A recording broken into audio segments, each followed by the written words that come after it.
our sins, we pray. Forgive our sins, we pray. Oh yes.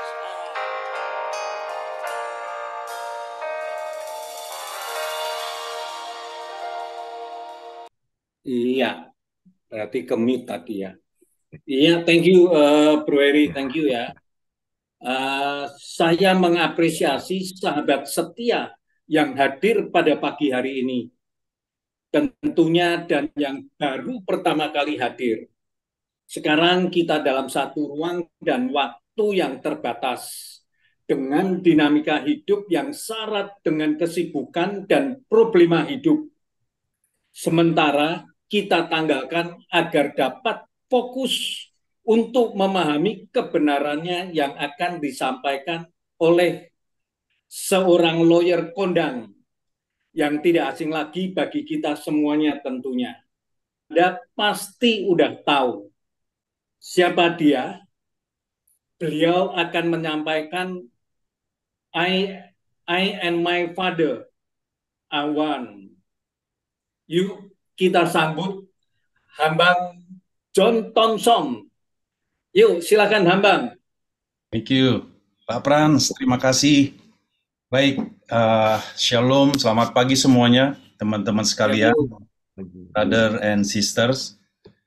Puji Tuhan, saya telah diberi kesempatan. Tentu ini adalah pengaturan Tuhan dalam kehidupan kita, masing-masing pribadi lepas pribadi, dan hari ini saya diberi kepercayaan untuk menyampaikan sesuatu yang saya percayai adalah isi hati Tuhan, khususnya di hari-hari ini, teman-teman sekalian, karena firman-Nya itu kan selalu baru setiap hari yang akan membawa kita terus di dalam seluruh kebenaran.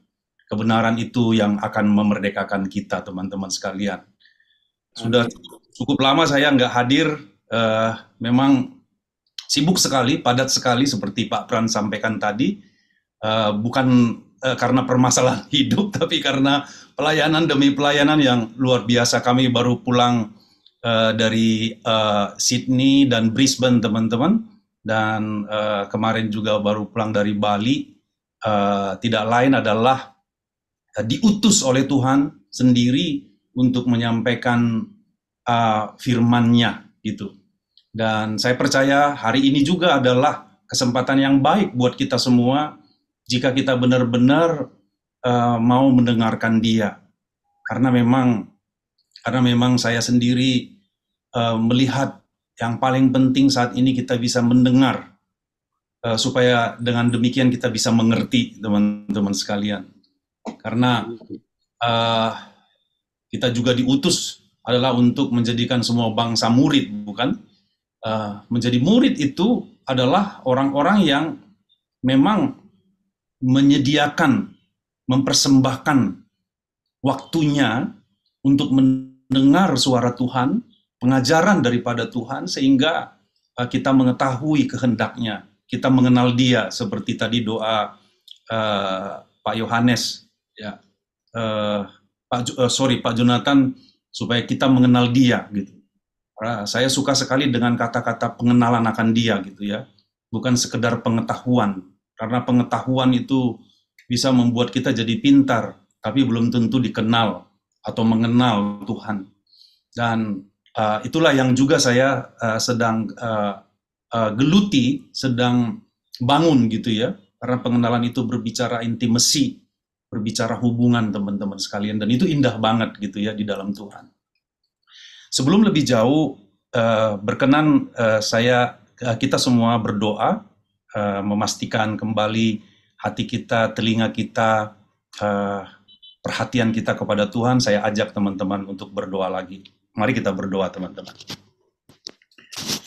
Bapa, terima kasih untuk waktu-waktu yang berharga yang Tuhan perkenankan oleh kasih karunia-Mu, kami boleh berkumpul pada pagi hari ini. Tidak lain adalah kami mau menikmati roti hidup yang daripada Engkau, sebab Kau berkata, akulah roti hidup. Dan kami boleh menikmatinya ya Tuhan, sehingga kami hidup di dalam Engkau ya Allah. Terpujilah Engkau, karenanya kami berdoa dan kami meminta Engkau sendiri yang berbicara kepada kami dengan hikmat yang daripada Engkau ya Bapa. Roh hikmat dan roh wahyu bekerja di antara kami ketika kami intimasi, ketika kami mau mengenal Engkau sepenuhnya Tuhan. Terpujilah Engkau, taruh kepada hamba-Mu ini, anak-Mu ini ya Tuhan, perkataan-perkataan-Mu, supaya bukan perkataan manusia yang disampaikan, tapi perkataan-perkataan-Mu lah yang jadi, sebab Engkau yang berkata, perkataan-perkataan yang kukatakan kepadamu adalah roh dan hidup. Pakai lidah bibir ini, supaya firman yang telah ada di mulut ini, di dalam hati ini boleh keluar Tuhan. Firman iman yang akan mengubah kami, yang akan membawa kami kepada seluruh kebenaran. Sehingga hidup kami tidak biasa-biasa, tapi kami benar-benar hidup oleh roh, dipimpin oleh roh, dipenuhi oleh roh. Sementara kami ada di dunia ini, sehingga kami boleh menjadi terang, menjadi teladan.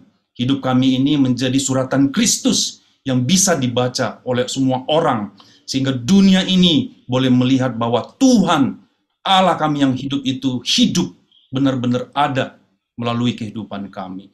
Berbicaralah ya Tuhan, kami siap mendengar. Kami semua yang percaya, yang mau mendengarkan Engkau, sama-sama katakan. Amin. Amin. Amin. Amin. Oke, teman-teman sekalian, bulan lalu Pak Girsang meminta saya untuk menyampaikan sharing, lalu saya menyampaikan tema I and my Father are one. Tema ini terinspirasi karena memang kami sedang membaca kejadian. Sekarang sudah ada di Keluaran, terus nanti sampai dengan Wahyu. Kurang lebih 3 tahun orang-orang minta supaya membaca setiap pasal satu hari, teman-teman di FG BMFI. Saya ikut membacanya dan saya terinspirasi karena hari-hari ini kami membaca kitab Keluaran ketika kisah Musa yang berkata, siapakah namamu supaya aku beritahukan kepada orang Israel. Nah, nanti kita akan buka itu teman-teman, dan saya terinspirasi, makanya saya sampaikan kepada Pak Girsang, temanya adalah I and my Father are one. Nah itu ketika saya dalam perjalanan sebenarnya, ya karena kesibukan dan lain sebagainya, belum sempat sebenarnya untuk membuka-buka referensi dan lain sebagainya. Semalam juga ada pertemuan, tapi saya berdoa, biarlah apa yang sudah Tuhan ilhamkan, apa yang sudah Tuhan katakan dalam renungan, karena setiap kita sebenarnya, teman-teman sekalian, ketika kita merenungkan firman Tuhan siang dan malam, sungguh firman itu memenuhi setiap kita.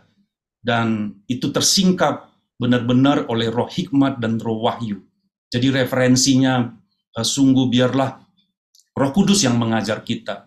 Pribadi itu sudah ada di dalam setiap kita. Dialah guru yang sejati, guru yang sesungguhnya. Dan dikatakan bahwa roh itu akan mengajar kita tentang segala sesuatu. Karenanya tema ini, saya kaget sendiri, saya kasih tema sendiri, saya ini sendiri ya bertanya sendiri. Karena ini tema yang ultimate, teman-teman ya.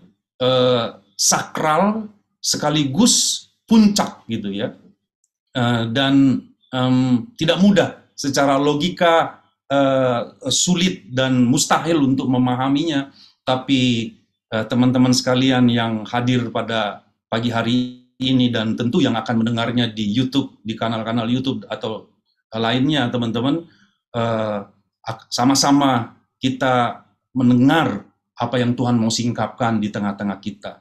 Khususnya hari-hari ini, karena pengenalan akan Tuhan itu akan seperti air yang menutupi lautan gitu ya. Kemuliaan Tuhan itu seperti air yang menutupi lautan gitu.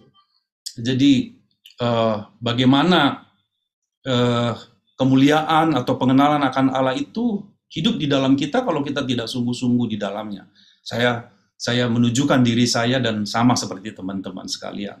Nah, karena ini saya ultimate dan puncak daripada kebenaran, itulah yang Tuhan mau singkapkan di hari-hari ini. Khususnya untuk kita mampu menghadapi hari-hari yang tidak mudah ke depan. Bukan menakut-nakuti, tapi justru di tengah-tengah kejadian-kejadian atau keadaan yang ada ini, justru dunia ini sebenarnya sedang mengerang, ya kan? Sedang menanti-nantikan. Adakah orang yang bisa memberikan jawaban bagi dunia ini, bagi persoalan dunia ini? Dan harusnya itu adalah kita, orang-orang yang percaya, teman-teman sekalian. Tapi bagaimana kita menjadi orang-orang itu kalau kita, pemahaman kita atau pengenalan kita kepada Tuhan itu tidak ultimate, ya, tidak sesuai yang seperti maksud daripada Tuhan kita. Seperti Yesus katakan bahwa supaya kita ini menjadi murid, kan gitu ya. Masa murid TK terus, SD terus, SMP, ya terus tentu kita akan bertumbuh dalam di dalam pengenalan atau pikiran Kristus atau pengenalan itu sendiri, teman-teman sekalian. Jadi udah selayaknya kita memasuki area-area mungkin juga hal-hal yang belum terjawab gitu ya. Dan saya berdoa apa yang saya sampaikan ini, yang disingkapkan Tuhan kepada saya ini bisa menjadi bagian daripada perjalanan pengenalan saudara-saudari sekalian semuanya. Saya akan share screen, teman-teman. Temanya adalah I and my Father are one. Ini pernyataan Yesus yang ketika itu disampaikan, dia hendak dibunuh oleh orang-orang Farisi, Saduki, orang-orang umatnya sendiri, teman-teman sekalian ya. Jadi pernyataan ini memang berisiko saya menyampaikan tema ini, tapi harusnya kita bisa, kalau kita adalah umat pilihannya atau anaknya, anak-anaknya, putranya, atau kalau Pak Girsang bilang kita mempelainya, ya tentu kita harus mengetahui pernyataan ini, dasarnya apa dan kemana tujuannya, dan apa perlunya gitu ya. Apa pentingnya ini kita mengetahui. Supaya setiap pernyataan-pernyataan Yesus itu tidak terekspos hanya sekedar pengetahuan yang memecah belah, tapi kebenaran itu harusnya memerdekakan gitu ya. Kebenaran itu membawa kita justru di dalam kesempurnaan, di dalam kesatuan kita dengan Tuhan kita gitu ya. Nah, ketika saya mengatakan I and my Father are one, ini pernyataan daripada Yesus 2000 tahun yang lalu. Nah, ini kemana tujuannya? Tentu ini banyak sisi, dalam arti luas sekali pernyataan ini, tapi biarlah pagi hari ini kita mendengar satu sisi kalau ini baru bagi teman-teman ya, biar ini menjadi titik start supaya kita mengenal siapa Yesus kita itu, siapa Bapa itu gitu ya, dan siapa kita di dalam Tuhan, di dalam Kristus itu, teman-teman. Oke. Saya akan share adalah 8 poin. Ini saya baru ketik pagi tadi jam 5 saya bangun. Saya coba ketik ada 8 poin, teman-teman. Pertama adalah istilah mysterium tremendum et pascina nosum gitu ya. Ini saya dapat itu ketika saya ada menulis disertasi saya, teman-teman ya, tentang hukum yang memerdekakan. Jadi saya ketemu istilah ini bagus banget gitu ya, yang merujuk kepada bahwa Allah itu adalah sosok atau pribadi yang the greater mystery, ya kan? Dia adalah pribadi yang misteri, ya kan? Justru karena dia adalah Allah, itu memang menjadi sosok Tuhan gitu ya. Nah, yang kedua adalah the glory of God to conceal a matter. Kemuliaan Tuhan adalah merahasiakan sesuatu. Dan ketiga adalah I am that I am, adalah great mystery. Lalu Christ is the mystery of God. Yang kelima, I and my Father are one sebagai tema kita pagi hari ini. Dan yang keenam adalah they all may be one. Biarlah mereka menjadi satu seperti Engkau ya Allah di dalam aku dan aku di dalam Engkau.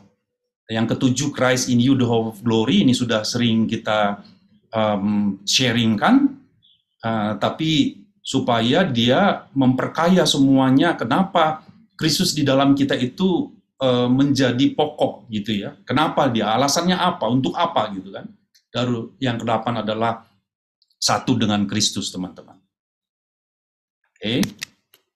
Nah, Allah itu adalah pribadi yang mysterium tremendum et fascinosum, itu bahasa apa namanya ya, bahasa Yunani ya, yaitu misteri yang menggetarkan sekaligus mempersona gitu. Ini ditulis oleh seorang filosof yang teologis gitu ya, dalam bukunya The Idea of Holy, Rudolf Otto gitu. Nah, saya hanya ambil itunya teman-teman, hanya ambil istilahnya. Saya setuju bahwa Allah itu adalah pribadi yang misteri gitu ya. Dia menggetarkan tapi sekaligus mempersona gitu. Nah, ini sebenarnya kata-kata takut akan Allah ini masuk ke sini gitu. Kenapa takut akan Allah itu menjadi apa ya, yang penting dalam kehidupan kita. Takut di sini tidak berbicara tentang negatif, tapi menggetarkan sekaligus mempersona gitu. Kenapa kita apa ya, mencari Tuhan itu, padahal Tuhan itu adalah pribadi yang tidak bisa kita kenal kecuali dia memperkenalkan dirinya, kan gitu ya. Makanya dia itu adalah dapat kita alami pribadi yang misteri, yang mulia dan urgent gitu ya, penting gitu, karena dialah yang memang yang menjadikan kita teman-teman, yang membentuk kita, yang menciptakan kita nih, ya kan? Jadi kita urgent untuk kita bisa mengenal diri kita atau mengenal perjalanan dunia ini, ya kita mau tidak mau kita harus mengenal Allah. Kan gitu ya. Walaupun dia adalah pribadi yang misteri. Gitu ya.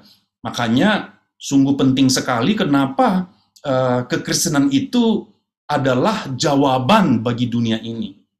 Bukan apa-apa, jadi bukan agama. Kekristenan itu is not agama, is not religion, but relation, pengenalan akan Allah. Karena memang Allah sendiri yang datang memperkenalkan dirinya kepada kita semua.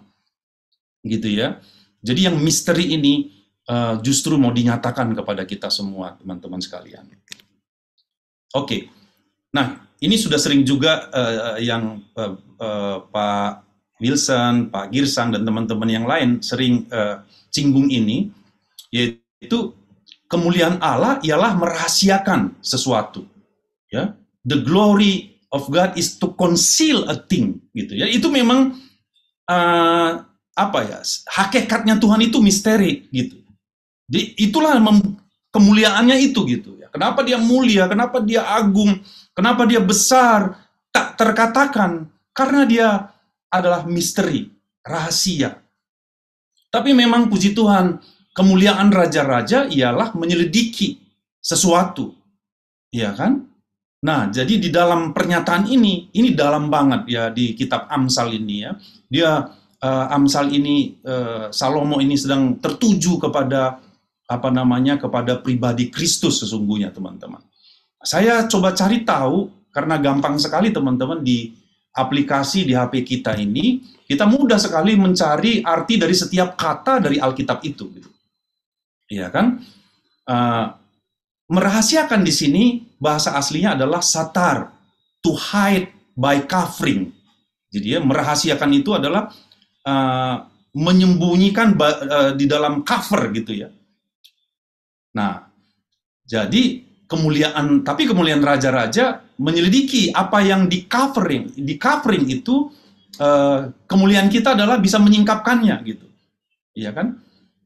itu bahasa aslinya adalah cakar, hence to examine intimately, ya kan, to search out a matter gitu teman-teman. Nah tapi saya garis bawahi di sini intimately, ya secara intim, mengujinya secara hubungan itu sebenarnya teman-teman. Ini dahsyat sekali, makanya Alkitab kita ini sungguh kalau Roh Kudus menyertainya ketika kita membacanya gitu ya, itu luar biasa sekali, menyambung semua teman-teman. Dari Kejadian sampai dengan Wahyu, itu satu history, ya kan? His story. Jadi story-nya Tuhan teman-teman ya. Dan apabila tersingkap itu sungguh memberikan kepada kita terang teman-teman sekalian. Nah, jadi kalau Allah itu adalah sosok yang misteri, di Lukas 8, Yesus sendiri yang berkata, tidak ada sesuatu yang tersembunyi yang tidak akan dinyatakan. Dan tidak ada sesuatu yang rahasia yang tidak akan diketahui atau diumumkan, teman-teman. Dan ini jawabannya gitu ya. Jadi satu sisi bahwa Tuhan itu, Allah itu adalah sosok misteri, ya kan? Lalu yang misteri itu nggak mungkin terus di cover gitu. Ya, dia harus dinyatakan. Rahasia itu harus diketahui dan diumumkan, teman-teman. Nah, kalau demikian, dari prasa ini, teman-teman, kita wajib sebagai imamat yang rajani. Bukankah kita ini adalah raja-raja itu yang dipercayakan rahasia-rahasia ilahi itu untuk dinyatakan kepada dunia ini? Kan gitu ya. Yang terutama bagi diri kita sendiri. Karena kalau ini tersingkap, teman-teman, itu seperti obat, katakanlah demikian. Adakah obat yang bisa menjawab segala sesuatu? Kan semua orang mencari. Atau adakah jawaban bagi pertanyaan segala sesuatu? Kan itu dicari oleh dunia ini. Kan gitu. Makanya dunia ini juga mencari itu gitu. Sayangnya agama telah menyajikan yang lain. Kekristenan termasuk, kekristenan dalam tanda petik, kita-kita ini tidak menyajikan rahasia itu kepada dunia ini, sehingga orang tidak percaya kepada Kristus. Sampai hari-hari ini Tuhan menyingkapkan siapa Kristus itu, teman-teman sekalian. Demikianlah dunia akan percaya, dunia akan melihat. Dan ini tidak sekedar pengetahuan, tapi harus secara intim hidup di dalam kita, pribadi lepas pribadi. Sehingga sungguh kita ini menjadi suratan Kristus, teman-teman, yang bisa dibaca semua orang. Nah, jadi udah dapat gitu ya, tidak ada yang tersembunyi yang tidak akan dinyatakan, dan tidak ada sesuatu rahasia yang tidak akan diketahui atau diumumkan. Oke. Nah, ini yang saya bilang, saya terinspirasi ketika membaca Keluaran, teman-teman. Ya kan? Keluaran 3 ayat 14. Ya, itu kisah, ini kisah ketika Musa berbicara kepada Allah. Musa bilang begini, karena Musa itu diutus kepada Fir'aun untuk melepaskan orang-orang Israel itu dari perbudakan. Nah, kisah orang Israel di Mesir menjadi budak itu adalah gambaran kepada umat Tuhan yang ada di dalam perbudakan dosa, gitu ya. Harus dilepaskan dari perbudakan dosa, keluar dari perbudakan dosa ini kepada tanah perjanjian. Sama dengan kita. Sebenarnya kita juga diutus untuk bisa membebaskan umat Tuhan itu kepada tanah perjanjian, dari Mesir kepada tanah perjanjian, dari perbudakan kepada kebebasan, teman-teman sekalian. Nah, kisah ini menjadi gambaran buat kita. Menarik sekali, kalau kita baca di Keluaran 3 ayat 11 berkata begini, Musa berkata kepada Allah, siapakah aku ini? Ya kan? Kok aku diutus Tuhan, kira-kira begitu ya? Ya, who am I that I shall go to Fir'aun, gitu ya. Siapa aku? Dia tanya, who am I? Makanya ini luar biasa sekali, teman-teman. Siapakah aku ini? Maka aku akan menghadap Fir'aun dan membawa orang Israel keluar dari Mesir. Ya kan? Lalu Allah menjawab kepada Musa, lalu firman-Nya, bukankah aku akan menyertai engkau? Seterusnya dan seterusnya. Ayat 14, firman Allah kepada Musa, aku adalah aku. Ya. Lagi firman-Nya ditekankan lagi. Beginilah kau katakan kepada orang Israel, akulah aku telah mengutus aku kepadamu. Pernyataan ini sampai saat ini, saya nggak tahu, saya ketika awal-awal ya saya abaikan saja karena memang nggak logis, nggak ngerti gitu, susah gitu ya. Tapi saya melihat di hari-hari ini justru ini tersingkap, teman-teman sekalian, Bapak Ibu sekalian, ya kan? Karena memang Musa bertanya, siapakah namamu? Di ayat sebelumnya kan Musa berkata, bagaimana aku menyampaikan namamu kepada orang-orang Israel? Kan apa yang harus kujawab kepada mereka? Namamu itu siapa? Lalu Allah menjawab, I am that I am. Lagi firman-Nya yang kedua, katakanlah kepada orang Israel itu, aku telah mengutus aku kepadamu. Begini teman-teman, saya coba cari lagi ya, artinya di aplikasi bahasa asli gitu ya. Aku di sana hayah. Ini penting ya. Hayah itu sebenarnya itulah kata dasar dari Yahweh gitu ya. Yahweh gitu ya. Aku. Ya. Hayah ini itu adalah primitif, satu kata yang primitif gitu ya. Artinya itu adalah exist, atau that is, atau be, atau become. Aku adalah yang exist gitu. Lalu kalau di compare lagi kepada hava itu artinya adalah to breathe, bernapas, nafas sebenarnya. Makanya Yahweh itu tidak tersebutkan, makanya dia menjadi tetragrammaton, teman-teman. Nama Yahweh itu tidak tersebutkan, memang dia adalah nafas. Nggak tersebutkan, dia hanya Yah, gitu ya. I am that I am. Dia adalah roh adanya, teman-teman. Jadi dia memang tidak tersebutkan, namanya itu, kalau orang Israel menyebut namanya itu tidak berani gitu ya, memang tidak bisa tersebutkan, teman-teman ya. Ya. Tapi dia bisa kita kenal, kita alami, teman-teman. Dan statement yang kedua ini luar biasa, ini penting banget. Karena nanti ke sana sebenarnya tujuan saya. Dipertegas oleh Allah kepada Musa, beginilah kau katakan kepada orang Israel itu, tentang namanya ya.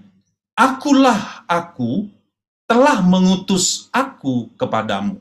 Kau katakan kepada orang Israel itu, akulah aku, I am that I am, sent you, gitu, yang mengutus. Ternyata Bapak Ibu sekalian, Allah itu mau dinyatakan kepada utusan, gitu, ya kan, kepada utusannya. Kenapa? Makanya itu nyambung, Bapak Ibu sekalian. Saya coba lihat terus gitu ya, dibawa kepada pemahaman yang luar biasa, teman-teman. Itu Yesaya 42, ya kan? Yesaya 42 tentang utusan gitu ya. Kenapa ini merujuk kepada Yesus, teman-teman? Kita udah tahu semua ya, tapi bagaimana jalan ceritanya kita supaya mengerti gitu. Yesaya 42 ayat 6 berkata begini. I, the Lord, have called you in righteousness. Aku, Tuhan, telah memanggil engkau untuk maksud penyelamatan, telah memegang tanganmu. Aku telah membentuk engkau dan memberi engkau menjadi perjanjian bagi umat manusia, menjadi terang untuk bangsa-bangsa, untuk membuka mata yang buta, untuk mengeluarkan orang hukuman dari tempat tahanan, dan mengeluarkan orang-orang yang duduk dalam gelap dari rumah penjara. Aku ini Tuhan, I am the Lord. Itulah namaku. Dikatakan Yesaya 42 ayat 8, teman-teman. Nah, jadi ini penting sekali supaya kita tahu siapa Yesus itu, Kristus itu, lalu siapa kita yang telah dipanggil juga gitu, teman-teman ya. Karena nama Tuhan itu akan dimengerti, akan dikenal orang itu melalui utusan. Kira-kira begitulah ya. I am that I am itu hanya bisa dikenal kepada dunia ini setelah ada yang diutus gitu. Pertama-tama yang diutus dari sorga adalah Yesus gitu, teman-teman. Nah, ini berbicara tentang Yesus. Jadi ayat 8-nya, I am the Lord, that is my name.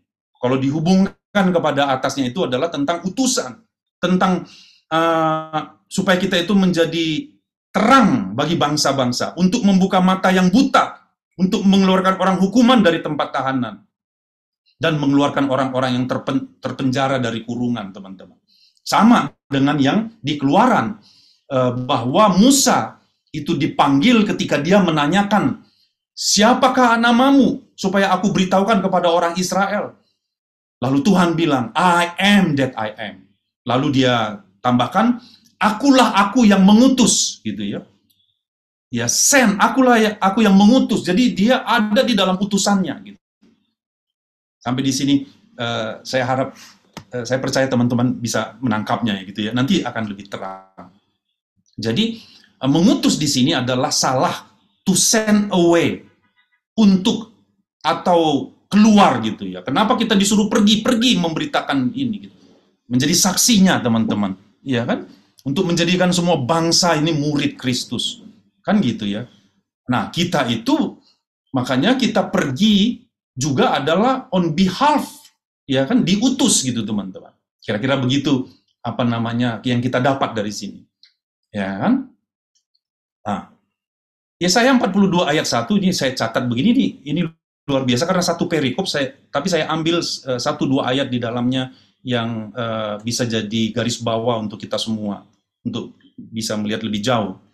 Ayat 42 ayat 1 berkata, lihat, behold, itu hambaku yang kupegang, orang pilihanku, yang kepadanya aku berkenan. Lalu dikatakan, aku telah menaruh rohku ke atasnya, supaya ia menyatakan hukum kepada bangsa-bangsa. Ya kan? Yang kita tahu, bulu yang patah terkulai tidak akan diputuskannya, dan sumbu yang pudar nyalanya tidak akan dipadamkannya, dan seterusnya, teman-teman. Nah, jadi ini ada 2 hal yang sudah kita dapat, kita garis bawahi. I am that I am that I am ini bisa dikenal itu melalui utusannya gitu, melalui hambanya, ya kan? Itulah Yesus 2000 tahun yang lalu, ya kan? Makanya Allah itu misteri itu dinyatakan kepada melalui Yesus, karena yang tersembunyi itu harus dinyatakan kan gitu. Nggak ada yang tersembunyi itu tetap tersembunyi, harus dinyatakan.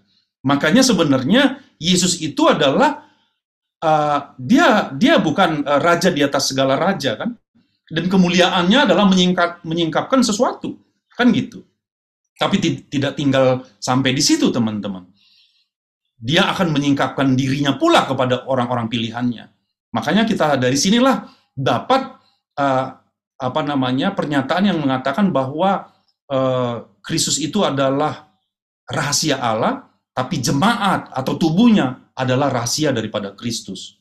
Karena itu berbicara semua utusan-utusan, teman-teman. Ini dahsyat banget. Nah, kalau kita baca Yesaya 42 ini tentang roh Tuhan Allah ada padanya, itu sebenarnya diambil dari Yesaya 61. Kita tahu ketika Yesus masuk salah satu sinagoga, lalu kepada dia itu diberikan gulungan kitab gitu, ya, gulungan kitab yang diambil daripada Yesaya itu Lukas 4 teman-teman ya, Lukas 4 ayat 17-21. Nah ini ada kaitannya yang begitu rupa, ada benang merahnya teman-teman. Lalu kepadanya diberikan kitab Nabi Yesaya, dan setelah dibukanya ia menemukan nas di mana ada tertulis, ya, 18. Roh Tuhan ada padaku, oleh sebab ia telah mengurapi aku untuk menyampaikan kabar baik kepada orang-orang miskin. Dan ia telah mengutus aku, mengutus teman-teman ya, mengutus aku untuk memberitakan pembebasan kepada orang-orang tawanan, dan penglihatan bagi orang-orang buta, untuk membebaskan orang-orang yang tertindas, untuk memberitakan tahun rahmat Tuhan telah datang. Kemudian dia menutup kitab itu, memberikannya kembali kepada pejabat, lalu duduk, dan mata semua orang dalam rumah ibadat itu tertuju kepadanya. 21, lalu ia memulai mengajar mereka. Mengajar, teman-teman. Lalu ia mulai mengajar mereka, katanya, pada hari ini, genaplah nas ini, sewaktu kamu mendengarnya. Wow, teman-teman sekalian. Itu diambil dari kitab Yesaya 61, gulungan kitab Yesaya 61 ayat 1 sampai dengan 3, teman-teman sekalian. Nah, sama bukan? Musa adalah gambaran kepada Kristus. Ya. Tapi apakah dunia ini sudah terselamatkan? Sudah dari perbudakan dosa, teman-teman. Iya kan? Yesus telah lakukan, tapi tubuhnya yang adalah kita sama. Itu pola yang Tuhan mau kerjakan di tengah-tengah kita supaya namanya diberitakan, teman-teman. Nama daripada Tuhan itu nggak bisa di dalam huruf-huruf, teman-teman. Nggak bisa dituliskan. Tapi dia bisa ditunjukkan dalam kehidupan utusannya, teman-teman. Ya kan? Maka kita pergi atas nama. Kalau saya sebut dengan on behalf, sama dengan saya, kan saya lawyer, teman-teman. Saya bisa bertindak atas orang yang memberikan kuasa atau yang mengutus saya. Saya bertindak atas nama dia, teman-teman. Ketika saya ke pengadilan, ketika saya sudah mendapatkan the power of attorney, surat kuasa, saya pergi atas nama dia. Orang, pengadilan, hakim, siapapun yang berhadapan dengan saya itu adalah atas nama daripada yang memberikan. Saya leluasa, teman-teman, memberitakannya gitu, teman-teman. Nama orang yang memberikan kuasa kepada saya itu menjadi nama saya, teman-teman. Iya kan? Saya pergi atas nama dia. Kira-kira begitu ya. Nah, dan punya tujuan untuk melepaskan orang-orang dari belenggu, dari perbudakan dosa. Kan gitu, teman-teman sekalian. Jadi ini misteri yang disingkapkan supaya kita tahu bahwa kita juga telah diutus Tuhan untuk melakukan hal yang sama, teman-teman sekalian.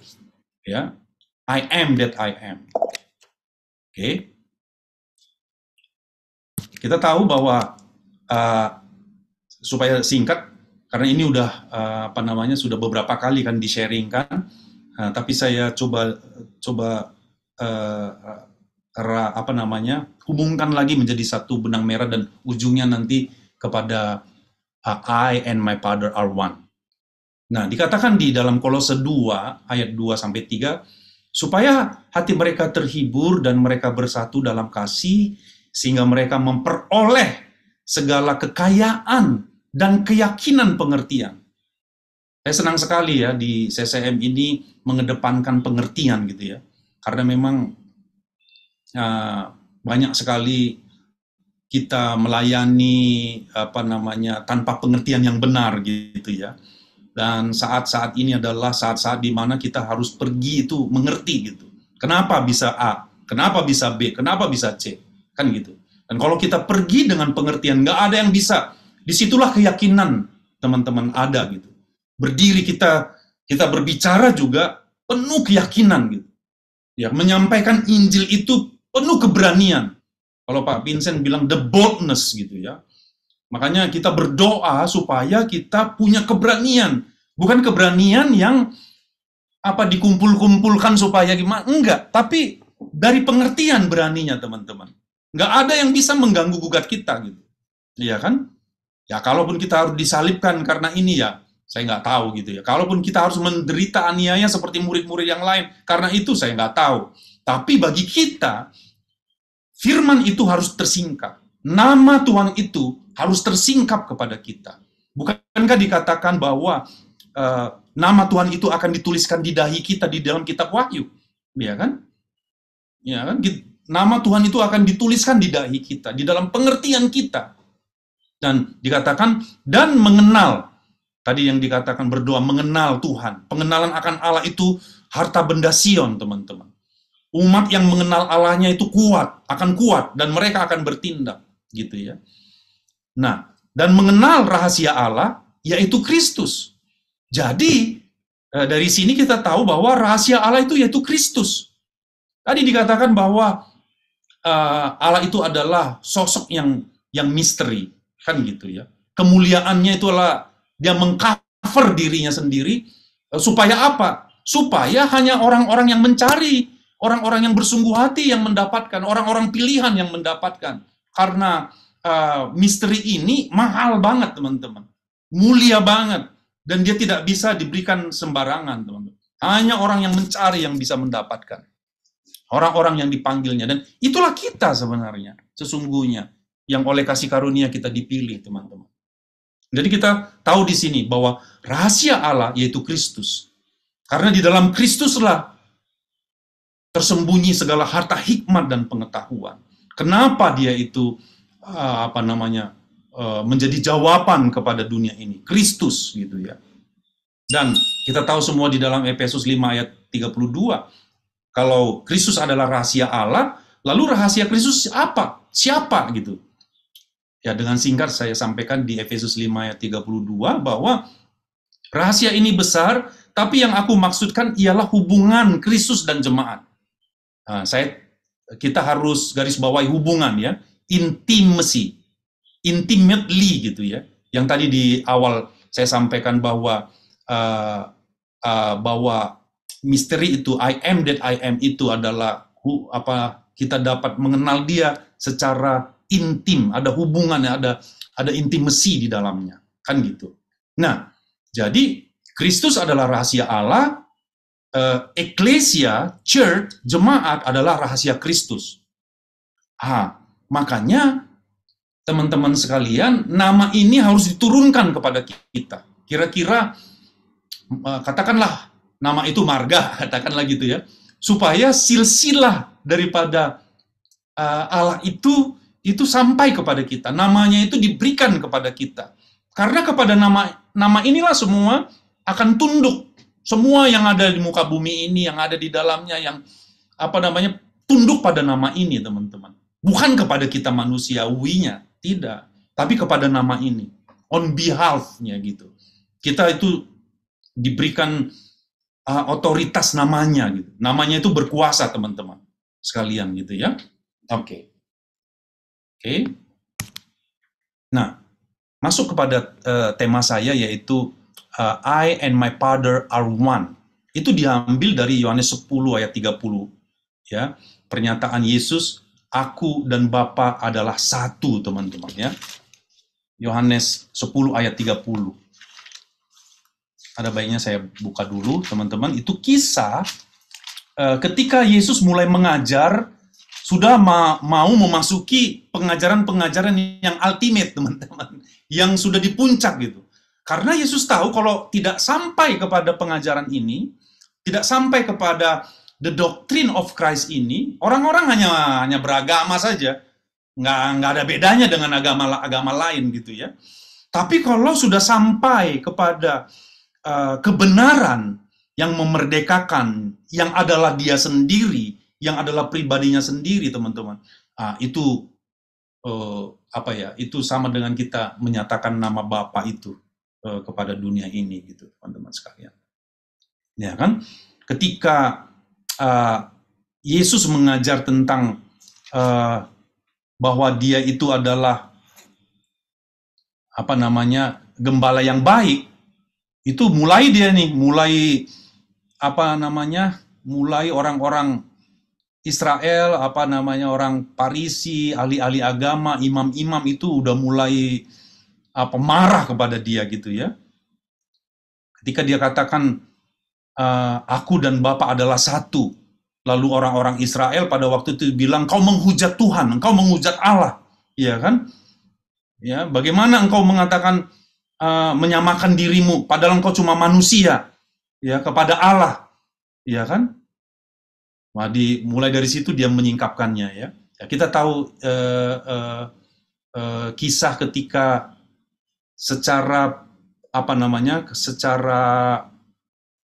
kepada murid-muridnya, khusus kepada murid-muridnya, dia menyampaikan, mengajar bahwa siapa dirinya kepada murid-murid, yaitu di Yohanes 14, teman-teman. tahu kisah ketika Filipus bertanya tentang Bapa gitu. Di Yohanes 14 ayat 9 dan 10 tertulis begini. Kata Yesus kepadanya, "Telah sekian lama aku bersama-sama kamu, Filipus, namun engkau tidak mengenal aku. Barang siapa telah melihat aku, ia telah melihat Bapa. Bagaimana engkau berkata, tunjukkanlah Bapa itu kepada kami? Tidak percayakah engkau bahwa aku di dalam Bapa dan Bapa di dalam aku? Tidak percayakah engkau I and my Father are one? Apa yang aku katakan kepadamu, tidak aku katakan dari diriku sendiri, tapi Bapa yang diam di dalam aku, dialah yang melakukan pekerjaannya." Murid-murid udah sekian lama, udah 3 tahun ya, 3,5 tahun teman-teman bersama-sama dengan dia, ya. Tapi Yesus bilang telah sekian lama, sama dengan kita. Saya mau bertanya kepada kita semua. Saya bertanya kepada diri saya sendiri juga. Saya nggak melihat bagaimana ya, sampai saya nggak ngerti bagaimana Yesus dan Bapa adalah satu, ya kan? Saya nggak ngerti jalan ceritanya. Saya tidak mengerti ke arah mana tujuan semuanya ini gitu ya, untuk apa gitu. Apakah hanya sekedar statement atau apa manfaatnya bagi saya? Kan gitu ya. Nggak bisa mengerti teman-teman. Sampai Roh Kudus itu menyatakannya, mengajarkannya. Yang saya bilang tadi bahwa bukankah Roh Kudus itu adalah guru yang sejati, yang akan mengajarkan kita tentang segala sesuatu, bahkan hal-hal yang tersembunyi di dalam diri Allah. Roh Kudus, teman-teman. Pertanyaannya, apakah kita sudah mengenal bahwa Yesus dan Bapa adalah satu? Bahwa Bapa itu ada di dalam Dia? Kan gitu ya. Nah, ini pertanyaan buat kita. Ada tujuan, teman-teman. Bukan hanya sekedar pernyataan supaya kita tahu, oh pernyataan Yesus. Tapi kemana nih tujuannya? Nah, saya bilang tadi ada dua. Ada dua prasa pernyataan I am that I am, satu lagi I am that I am who sent, yang mengutus gitu, yang diutus gitu. Ya kan? Nah, itu jalur ceritanya gitu. Jalur ceritanya supaya kita tahu siapa namanya yang sesungguhnya. Karena nama itu mewakili pribadi gitu ya. Nama itu mewakili pribadi. Ya kan, kalau orang Israel itu kasih nama itu sesuai dengan karakternya, sifatnya, nature-nya gitu ya kan. Makanya nama Tuhan itu tidak tersebutkan, teman-teman. Karena dia tidak bisa tidak bisa diwakili oleh apapun gitu. Dia hanya bisa diwakili oleh yang diutusnya gitu. Kira-kira gitu, teman-teman ya. Dan Yesus diutus 2000 tahun yang lalu, tapi tidak sampai di situ saja. Karena dia mengutus juga kita semua. Ya, itulah gereja yang sesungguhnya. Ya kan? Yang memperkenalkan nama Tuhan itu kepada dunia ini. Teman-teman sekalian. Ya, aku dan Bapa adalah satu. Waktu Filipus bertanya, tunjukkanlah udahlah, karena Yesus bilang aku akan pergi kepada Bapa. Ya kan? Tunjukkanlah Bapa itu, udah susah banget katanya. Tunjukkanlah, lalu dikatakan, sudah sekian lama engkau bersama-sama dengan aku, Filipus, namun engkau tidak mengenal aku? Kan gitu ya. Memang mereka pada saat itu belum mengenal siapa Yesus yang bersama-sama dengan mereka. Ya kan? Sampai Yesus disalibkan pun mereka belum kenal, teman-teman. Once ketika mereka dipenuhi dengan Roh Kudus, ya kan? Diajar oleh Roh Kudus, barulah mereka mengenal Tuhan dengan benar, teman-teman. Iya kan? Sama dengan kita. Kita sebut bahwa kita telah dipenuhi oleh Roh Kudus. Tapi apa fungsinya Roh Kudus? Roh Kudus itu akan menyingkapkan namanya, teman-teman. Karakternya, sifatnya, nature-nya. Menyingkapkan nama Allah itu gitu ya. Dan menyingkapkan juga I and my Father are one. Next. Nah, Yohanes 17 ayat 22-23. Saya sampai menekankan ini sebenarnya, teman-teman ya. Yohanes 17 ayat 22-23. Nah, saya dapat ini teman-teman ketika di Sydney, ya. Saya dapat sesuatu yang meloncat dari pernyataan Yesus ini, ya. Ini adalah doa Yesus kepada Bapa, gitu ya. Doa Yesus untuk murid-muridnya, ya. Makanya saya bilang kalau ada doa yang pasti terjawab, itu adalah doa Yesus, teman-teman ya.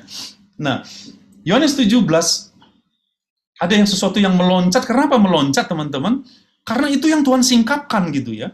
Tuhan singkapkan hari-hari ini kepada saya secara pribadi. Oh iya ya, oh begitu ya, gitu ya. Saya mengerti, teman-teman. Dari saya mengerti itu, saya punya keyakinan yang kuat, yang tidak tergoyahkan, teman-teman. Yang tidak, keyakinan iman gitu, kira-kira begitu ya. Nah, iman itu muncul dari pendengaran akan firman Kristus gitu, teman-teman. Nah, saya persingkat saja Yohanes 17 ayat 22-23. Tapi saya coba baca mulai ayat 20, teman-teman sekalian. Ya, saya stop dulu di sini supaya saya bisa berinteraksi melihat teman-teman. Yohanes 17 ayat 20. Coba. Dan bukan untuk mereka ini saja aku berdoa, kata Yesus, tetapi juga untuk orang-orang yang percaya kepadaku oleh pemberitaan mereka. Ya. Jadi ini doa Tuhan ini, Tuhan Yesus ini 2000 tahun yang lalu itu mendoakan kita juga, teman-teman. Sampai saat ini, karena pemberitaan itu secara estafet telah sampai kepada kita. Ya. Ayat 21, supaya mereka menjadi satu. Ya. That they all may be one. Garis bawahi, teman-teman, I and my Father are one. One di sini tidak menunjuk kepada angka, tapi berbicara kepada nilai. One di sana itu berbicara esa, teman-teman. Ya, kadang-kadang kita bisa berbeda pendapat, bersilang pendapat, apakah Bapa, Anak, dan Roh Kudus itu satu atau tiga, Tritunggal atau apa. Kadang-kadang kalau hanya sekedar begitu, teman-teman, mau terserah, mau tiga, satu, apa yang menjadi masalah adalah bagaimana aplikasinya kepada saya, itu jadi masalah, teman-teman. Kalau soal dia satu atau apa, itu nanti dulu, gitu, kira-kira begitulah ya. Tapi apa manfaatnya bagi saya? Nah, ini dulu, teman-teman. Karena concern daripada Tuhan adalah supaya kebenaran itu memerdekakan kita. Gitu.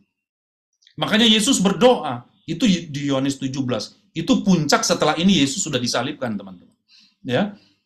Jadi Yesus berdoa juga untuk kita, ya, yang percaya kepada pemberitaan mereka. 21, supaya mereka semua menjadi satu.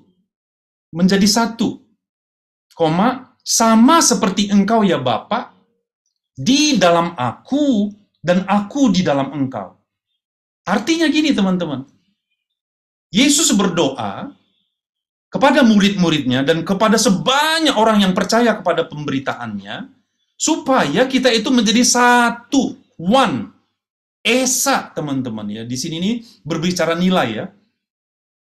Sama seperti engkau, satu yang di sini adalah sama seperti engkau ya Bapa di dalam aku dan aku di dalam engkau. Agar mereka di dalam kita, supaya dunia percaya bahwa engkaulah yang telah mengutus aku. Balik lagi, mengutus lagi, teman-teman. Ya kan? Inilah bagaimana nama Tuhan itu dinyatakan kepada kita, teman-teman. Ya. One, supaya kita juga menjadi satu. Selama ini ayat ini dipergunakan untuk unity. Iya kan? Supaya gereja satu, kita bersatu, diupaya-upayakan bersatu, nggak bersatu-satu juga, teman-teman. Kita berbeda-beda terus gitu ya. Tapi kalau kita mendapatkan kebenaran ini, teman-teman, karena kita sesungguhnya satu. Ya kan gitu ya. Nggak ada yang bisa memisahkan kita sesungguhnya gitu ya di dalam kebenaran. Ini memerdekakan. Nggak sulit kita bersatu satu dengan yang lainnya. Kan gitu ya. Nah, coba ayat 22 berkata begini. Tapi dikatakan tadi ya, supaya dunia percaya.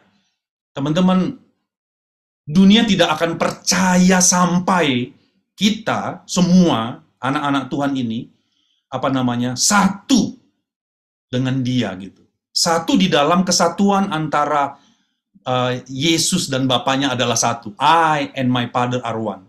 Di dalam statement ini tersimpan satu rahasia besar, teman-teman sekalian.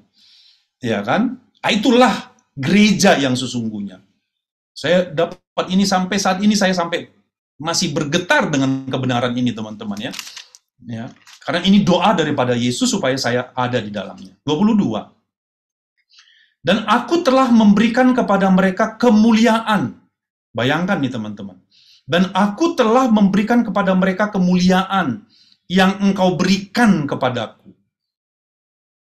Jadi Yesus telah memberikan kepada murid-muridnya kemuliaan yang Bapa berikan kepada Yesus. Supaya apa itu kemuliaan yang diberikan? Kalau bahasa Inggrisnya itu hebat sekali. Ya teman-teman ya, dikatakan begini, bahasa Indonesia ini agak kurang kurang mengena gitu ya. And the glory which you gave me, I have given them, that they may be one, just as we are one, teman-teman. Saya coba kembali ke ini, saya share screen saya, teman-teman. Nah, coba ya.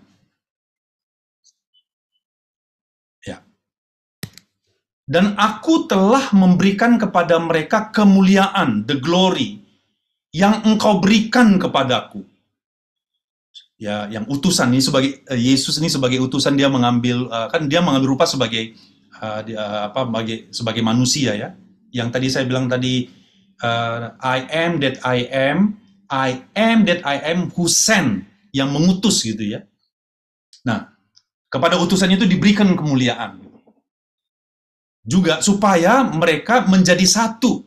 Jadi kemuliaan yang Tuhan mau berikan kepada kita ini adalah kesatuan, ya kan?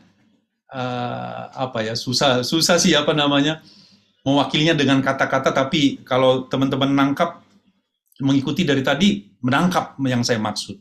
Supaya mereka menjadi satu, berbicara nilai di sini nih, ya. Sama seperti kita adalah satu. Apa sih kesatuan daripada Yesus dengan Bapaknya? Ya kan? Titik 2. Aku di dalam mereka dan engkau di dalam aku, supaya mereka sempurna menjadi satu, agar dunia tahu bahwa engkau telah mengutus aku. Diutus lagi teman-teman. Dan bahwa engkau mengasihi mereka sama seperti engkau mengasihi aku. Ini luar biasa banget, teman-teman sekalian. Kalau ayat 24 berkata begini, sama seperti engkau mengasihi aku. Ya Bapa, aku mau supaya di mana aku berada, mereka juga berada bersama-sama dengan aku. Inilah sebenarnya berbicara tentang inilah sebenarnya berbicara tentang Immanuel. Kita selama ini masih terpisah kepada Tuhan, dengan Tuhan, teman-teman. Kita belum satu. Belum integritas kalau boleh saya bilang ya. Kalau satu itu bukan angka, kita itu belum satu. Dikatakan ya, jika matamu terang, teranglah seluruh tubuhmu. Dalam bahasa aslinya, jika matamu satu, jika pengertianmu satu, jika your understanding one, kalau engkau mengenal Bapa, I and my Father are one. Kalau kita mengetahui kesatuan ini, teman-teman sekalian, oneness ini, teman-teman sekalian, wah, ini luar biasa. Itulah kemuliaan yang diberikan kepada kita. Itulah sebenarnya Immanuel, teman-teman. Itulah yang teman-teman mungkin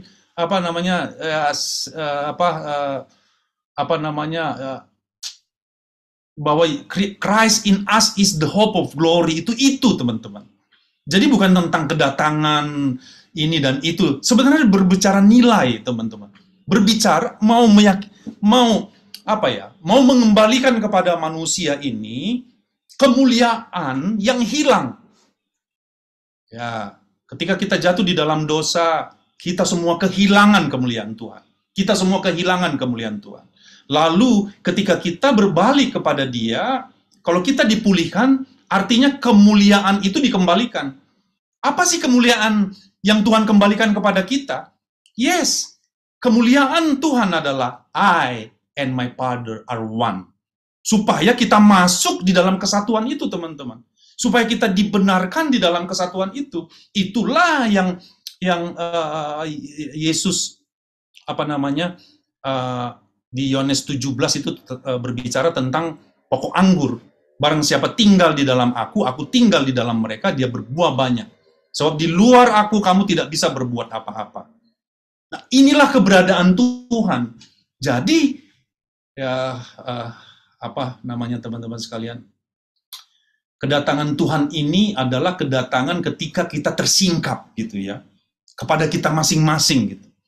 Makanya, berbicara tentang kedatangan Tuhan, kalau kita yang kita sharingkan selalu bahwa itu pewahyuan kan gitu ya.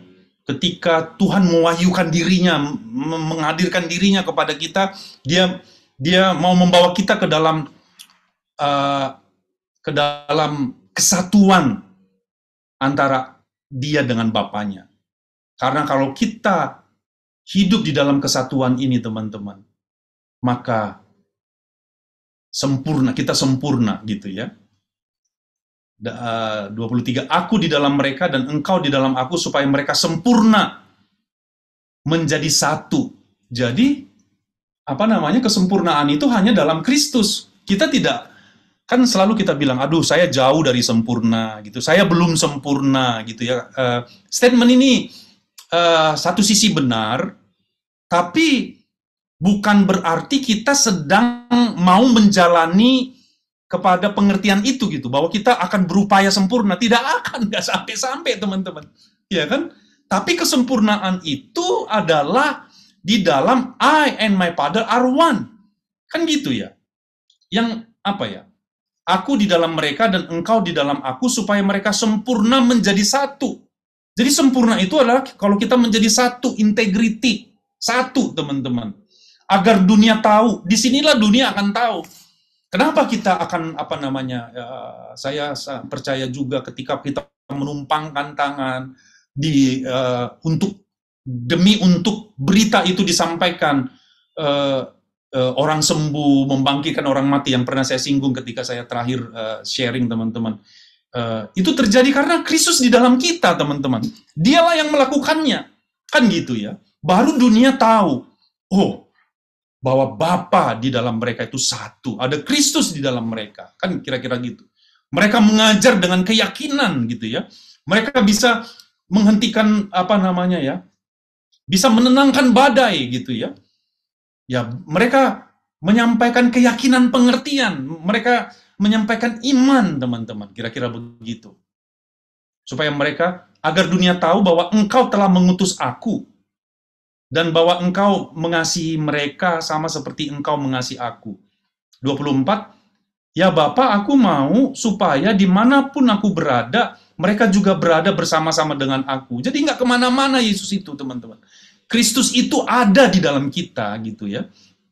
Agar mereka memandang kemuliaanku yang telah engkau berikan kepadaku. Apa sih kemuliaan Tuhan itu adalah, dia dan Bapanya adalah satu. I and my Father are one. I and my Father are one. Kenapa Yesus kenapa Yesus itu mengatakan mengatakan bahwa dia adalah roti hidup, I am the bread of life, I am the door, I am the true vine, I am the way, I am the truth, the life, I am the light, dan seterusnya, teman-teman. Ya itulah I am yang berkata kepada Musa, I am that I am. Lalu yang kedua, I am that I am who sent. Yang susah banget ya, terbatas kata-kata teman-teman, tapi demikianlah Tuhan akan memberikan kemuliaannya kepada kita. Ya. Agar mereka memandang kemuliaanku yang telah engkau berikan kepadaku. Saya bisa mulai melihat, teman-teman, kemuliaan Kristus. Kemuliaan Kristus bahwa dia dan Bapanya itu adalah satu. Iya kan? Waktu Yesus bilang, Filipus, sudah sekian lama engkau bersama-sama dengan aku, engkau tidak melihat Bapa, bahwa Bapa di dalam aku dan aku di dalam Bapa. Iya kan? Sama dengan saya, teman-teman. Sekarang saya bisa melihat siapa Kristus yang datang 2000 tahun yang lalu itu. Bahwa dia dan Bapa itu adalah satu, teman-teman. Ya. Mereka juga ayat 24, mereka telah engkau berikan, ya Bapa, aku mau supaya dimanapun aku berada, mereka juga berada bersama-sama dengan aku. Mereka yang telah engkau berikan kepadaku, agar mereka memandang kemuliaanku yang telah engkau berikan kepadaku. Sebab engkau telah mengasihi aku sebelum dunia ini dijadikan. Ya Bapa yang adil, memang dunia tidak mengenal engkau. Ya, dunia itu tidak mengenal Bapa. Ya, tapi aku mengenal engkau, tapi anak mengenal dia. Dan mereka ini tahu bahwa engkaulah yang telah mengutus aku. Balik lagi teman-teman yang tadi itu ya. Siapa namamu yang akan kuberitahukan kepada orang Israel? I am that I am. Lalu I am yang mengutus kamu. Ruah yang ada di dalam ketika Yesus dipenuhi dengan Roh Kudus, itu kan gambaran, karena Yesus itu menjadi gambaran ya, gambar Allah buat kita. Supaya kita pun sama seperti dia, gitu ya. Tinggal di dalam Kristus, Kristus tinggal di dalam kita, teman-teman. Ya. Itulah nama Tuhan, teman-teman. Nama Tuhan itu mau dinyatakan kepada kita. Sifatnya, karakternya, nature-nya mau di-input di dalam kita. Itulah yang sempurna. Karena hanya Kristus yang sempurna. Ketika kita tinggal di dalam Dia, kita sempurna, teman-teman. Di luar Dia kita tidak sempurna memang. Jadi kita bukan